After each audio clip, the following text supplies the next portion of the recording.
Hello friends, मी Jayashree Solanki, fitness फौज. माझे बरेचसे ग्रुप आहेत आणि त्या ग्रुपमध्ये मी खूप इन्व्हॉल्व असते. जाते, एन्जॉय करते, गप्पा मारते, काही नवीन गोष्टी शिकून येते. तर असं शिकता शिकता अशा काही मैत्रिणी आहेत, तर त्या नेहमी मला सांगत असतात की अरे मेरे पापा ने ना मुझे फार्म हाउस मेरे नाम का किया है. दुसरी मैत्रीण म्हणते अरे मेरे भाई ने ना पिछले साल मुझे डायमंड का सेट दिया था. कोणी म्हणतं अगं माझ्या आईने ना मला तिचं जे दागिने जुने पारंपरिक दागिने आहेत ना ते मला दिलेले आहेत, म्हणजे वहिनीला न देता मला दिलेले आहेत. तर असं हे ऐकून थोडंसं आनंद पण वाटतो आणि थोडं दुःख वाटतं. जेव्हा आम्ही फिटनेस बद्दल बोलत असतो तेव्हा ते म्हणतात बस बस बस फिटनेस आम्हाला सांगू नको, आम्हाला चालायचा कंटाळा आहे आणि कोण तो 1 तास एक्सरसाइज करत बसेल आणि घरात केवढे कामं असतात ग जयश्री, तुला समजतं का?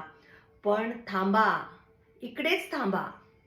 जेव्हा तुम्हाला डायमंडचा सेट मिळतो आहे किंवा फार्म हाऊस मिळतो आहे, 4-4 घरं मिळत आहेत, ते उपभोग करण्यासाठी तुम्हाला शरीर फिट ठेवणं खूप खूप गरजेचं आहे.